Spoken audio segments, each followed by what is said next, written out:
Hello, all of those beautiful faces. How we doing out there? Stephanie checking in with another installment of Class Disruption, a YouTube channel and podcast with the aim of disrupting the education market by inspiring teachers and educators to take ownership of their classrooms and schools. So before we get into it, you know the deal. Smash that like button, subscribe if you haven't already, and leave your thoughts in those comments down below. This is a conversation. Let's create a community around this. I want to know what you think.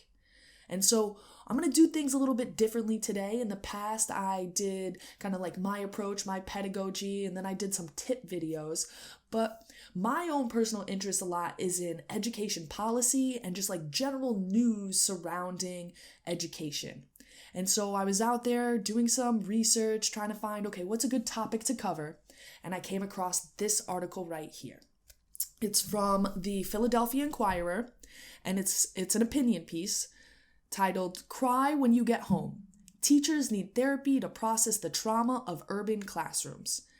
And it's by Quinn O'Callaghan, who I did some research on him. I was like, who's this Quinn guy? Like, what is he doing writing for the Inquirer and about education? And it comes to find out that he's actually a charter school teacher and has been working in schools for several years, as well as being a freelance writer for several publications, which I think is awesome. I think all teachers should kind of have like a side hustle or another gig, given our schedules and the amount of time that we have off.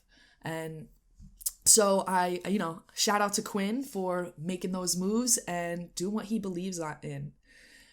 But I'm not so sure if I'm on board here with your conclusions or your argument for how to and I don't even know if the aim is to fix. It just seems like it's to deal with the problems in education and not actually aimed at fixing, which is my main issue with this notion of we need to provide therapy for teachers, because it's not a proactive solution.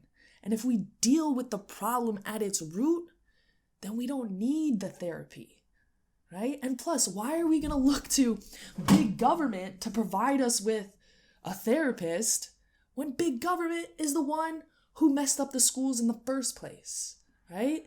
We got to stop looking to the same sources that mess things up for the problems. We got to look in new places. But let's go ahead, go through this article. I'm going to go through some of the sections and I'm going to give my feedback or my opinion. So he starts off with this anecdote about being at a teacher meeting, and a teacher was giving a short talk about managing workload and emotional distress. And he doesn't really remember everything that was said, but there was one line that stuck with him. And the line was, "Be brave for them here and cry when you get home." And what stayed in Quinn's head was the cheerful and stoic tenor of that teacher's voice when he said this. The admission of subsuming emotional distress coupled with the painful, staid acknowledgement that the most a teacher can hope for is a moment to weep alone. And now what I would say to Quinn's reaction is perhaps that's more of your own perception than this teacher's experience. Because indeed, I actually relate to that teacher, right? It's my job as an educator to come into this classroom, right? Paid, professional, like trained in my field. That's my job. And sometimes as an adult, right, it's not my job to put my emotions on anyone else. I have to develop ways to handle those emotions. And sometimes going home and giving a good cry or in the car. I mean, sometimes I cry in the classroom with my kids, and that's okay too. Not all the time, but sometimes things get emotional and it's okay to show your emotions. But what we need to have developed and continue developing as adults is our personal selves and our emotional states and our ability to deal with those things. So I don't really find the same problem with this teacher's comment as as Quinn does. I mean, whether it's teaching or any situation, there's sometimes that you gotta, be tough and be out there and don't let the world see you cry. You come home and you do that. Then he goes on to kind of describe the role of teachers, what we deal with. And again, I agree with most of what he's saying here, most of the way he describes it. He says, it's nearly impossible to describe the emotional load that teachers shoulder. Indeed. I mean, most people don't deal with, 5 to 18-year-olds for the majority of their day. Most parents are just like, go watch TV, they don't directly deal with a lot of the things. And students often feel more comfortable telling us things that they wouldn't tell their parents. And so in that note, he says, we are not just educators. We know the secrets of as many hearts as any priest. We put in as much actual work as any CEO. We can sustain unknowable exhaustion and spiritual burn, and we rise every day to serve. And while I might, take up a little bit argument with him on the actual work as a CEO, I think a lot of people underestimate the amount of actual work that those people put in. Yes, they get paid a lot of money, but they often don't see their families much. So I don't know if we put in as much work as them, but during those 9 months of the school, yes, it is go, go, go time. And it gets exhausting.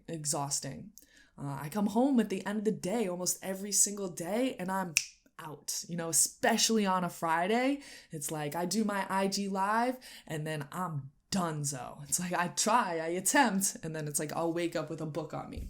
So it's tiring. But he kind of hits the nail on the head with how he ends it. We rise every day to serve. And that's the thrust of it. That's what we do. That's what we signed up for. That's what we want to do. That's what drives us to serve others. And so when you're providing that service, you can't feel entitled for what you should get in return, right? Nobody owes you anything.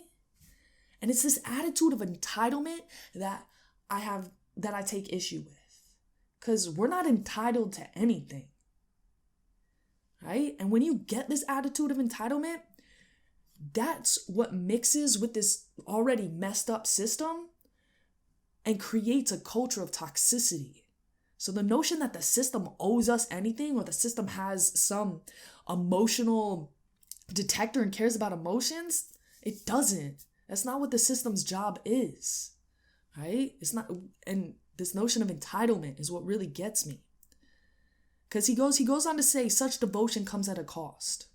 Nearly half of all teachers say they experience high levels of stress, and it doesn't take much to see how stress manifests itself in Philadelphia or in New York City or in LA or in Chicago or in any major city, any school district across the country, right? And schools experience an astonishing level of teacher turnover. In Philly, in New York City, and everywhere, teacher turnover is ridiculous. It's true. But therapy I don't even think that's going to make a dent in the teacher turnover problem. Because now all of a sudden we provide them a little bit of support.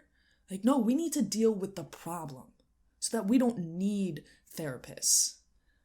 I mean, and of course, there's probably some people who will need therapy, or we all need something regardless of our working conditions. We need self-development. We need emotional stability.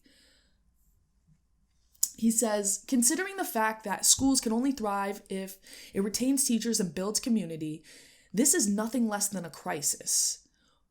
And I agree. Teaching is in a crisis situation. The turnover, the attrition is crazy. And we're not going to create the schools we need unless we are retaining teachers. That's how you build culture year after year, the same people building upon what they did last year and building and building and building and creating a tradition. We need that. And it is a crisis. And it is going to take, he goes on to say, that no amount of bonuses or teacher trainings can hope to triage, that teachers need more. And I agree. None of those things on their own are going to solve the problem. But I do think that they're at least part of the solution, right? We need to be having pay in line with what teachers actually do And I think that, again, if you're working in a district where you really need teachers because it's a much tougher work environment than, say, in the suburbs where you're not dealing with the same issues that come along with the low socioeconomic status of your students, then maybe you shouldn't be getting paid as much. But again, I think that should be determined more by market factors. And then teacher trainings. Yes, we need to approach our practice differently, and that starts with how we're trained. So those are definitely at least pieces of the answer. And we do need more. But it's not what Quinn says. He says they need therapists, and they need them on campus. Like the epitome of millennial entitlement. Me and Quinn are about the same age. I don't know exactly how old he is, but he graduated in 2014 with a degree in journalism. So that puts him, I graduated in 2012. So we're both millennials. And just this notion that we should be entitled because we have hard work to a therapist. Like, do you know how many other people have hard jobs? I mean, let's just start with any of the social services. If you are in, what is it called? Like child services, if you're working in housing, if you're working in any of the social services, you're seeing people with trauma. If you're working as a police officer, if you're working in the prisons, right? Should we give them therapists too, right?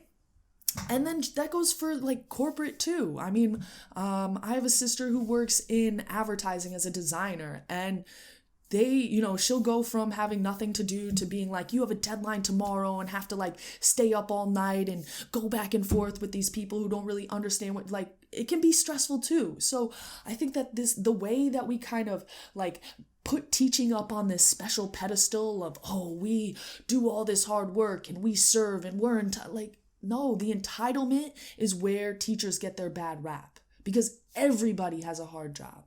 Yes, there are certain special factors about teaching, but again, you can say that across any industry. And so he's going on to say that some school districts are growing more attuned to these needs beyond pencil sharpeners and prep periods. He notes that at his charter school, they give mental health professional development sessions. He says this is a good start. What will probably be most beneficial is real in-person psychology professionals that teachers can interface with in moments of doubt, fear, or exhaustion. So he's saying like, yeah, okay, have some professional development, but we need these therapists. Nothing else is going to solve it. And to me, it's just a little bit crazy to say, oh, we're just going to not even bother solving all these other problems where these moments of doubt, fear, exhaustion come from.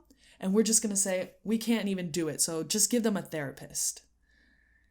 And I don't fully disagree with the notion that districts and schools should be providing more support for their employees. I'm not against that at all. But the notion that it should be like mandated put down by the district, subsidized by the taxpayers is going too far.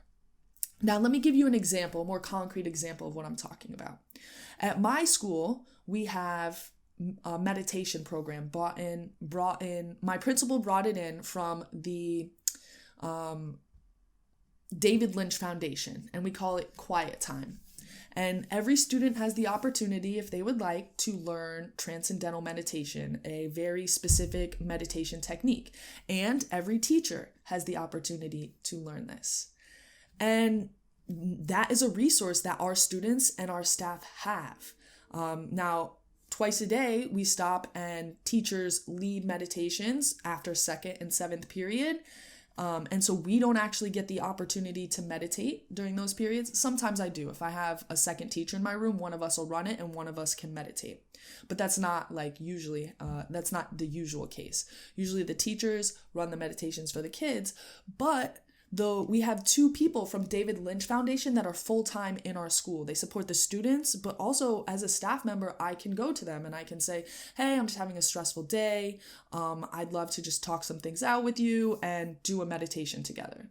And so I do think that schools can provide more support, just like how corporations provide game rooms or nap rooms or what have you. But this notion that it should be mandated, required, that we're entitled to it is where I have the issue. And again, I disagree. I don't think it needs to be an in-person psychology professional.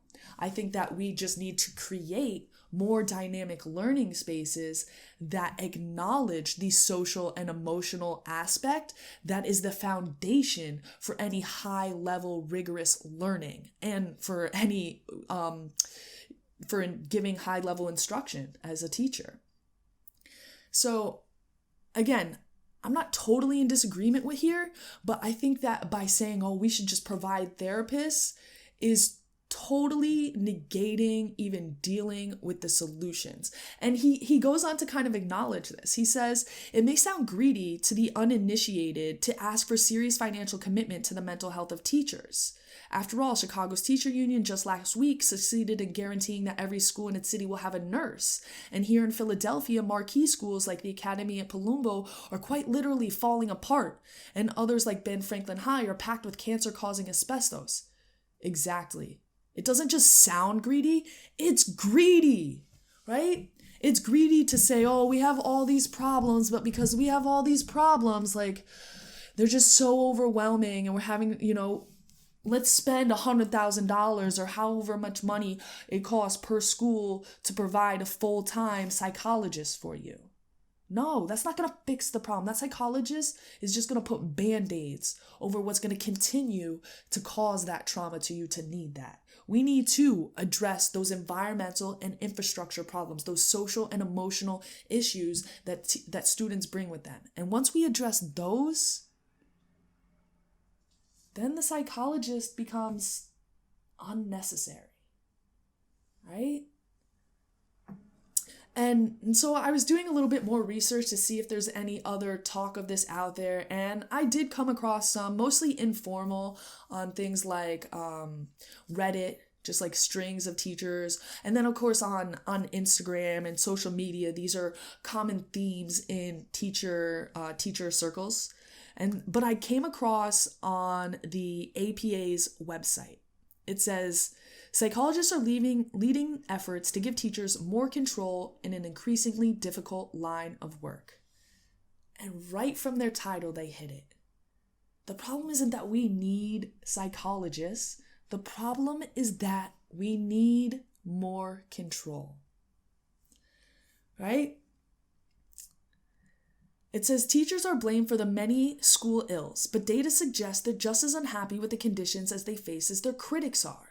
Right? Because our critics are looking at us and saying, you're not doing a good enough job. And we're looking at them and we're saying, you're not giving us the power to do our job. Right? And then we go home and we cry because we don't have the power to do it. It says up to 30% of elementary and secondary school teachers leave the profession after 3 years, and up to half take off after 5 years. Which is crazy because it's like you're not even a teacher after 3 years, or like you're just becoming a teacher after 3 years. So that means that finally when we're getting teachers to the place where they actually can be a good teacher, they're just leaving because they can't handle it. And we need to solve that. We need to fix that. But it's not by providing those teachers therapists. That's only going to do so much. What we need to do, the main reason they leave, finds the researchers at the University of Pennsylvania, are student misbehavior and teachers' lack of power to make decisions about how their own classrooms are structured and run. That's it. That's the problem. The problem isn't that we experience the trauma. The problem is that we don't have the power to do anything about it. The problem is that the state, right, in New York, it's up in Albany, these suits think that they know better than us. Think that they can come up with some arbitrary graduation requirements, some arbitrary state exam, passing score, and that means that, oh yes, these kids stamp ready for society. When they've never been in a classroom in their life, or they've come and walked through in their $200 or $2,000 suit and don't actually engage in the authentic learning experiences that we're trying to create.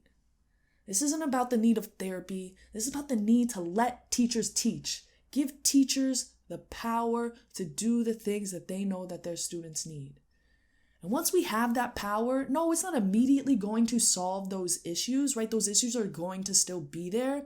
But feeling like you have the power and the agency to do that, that's what people thrive off of. And that's what we need to give teachers. And when we give them that power, they'll get that respect that they complain that they don't get, right? When we have that power, we don't feel the need to be entitled to get things that we don't currently have because we can go out and get them. And that's why I believe in the power of the internet. Because the things that I've seen social media do for teachers, right? Instagram, Twitter, Facebook groups, teachers going out and becoming independent consultants, going out and starting their own professional development companies, right? Going out and becoming the contractors that the schools hire. We are taking the power back. And it's not going to be by looking more towards government and saying, oh, you should give us this, and not through collective action protesting against the government. I'm not saying that it doesn't have any place. But where we are going to get our power is when we look to ourselves and when we look around and we find the tools to unleash that power. And we find the room within the policy to push out the four walls of our classroom and become change agents, to give that love to our students despite the fact that we're being pushed down on this curricula and content.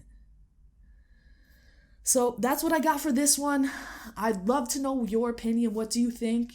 Should schools be providing therapists, or to what extent is it the responsibility of the districts, and what extent is the responsibility of the teachers' own personal self-development and self-care to address this trauma? And how do you think that we can better deal with student trauma? I'd love to know it all. Let's get this conversation going. Let's have a little fun in this comments. But of course, keep it about the kids, keep it about what we're doing. Let's not get personal. And that can always be a struggle. But to do that, stay foolish, y'all.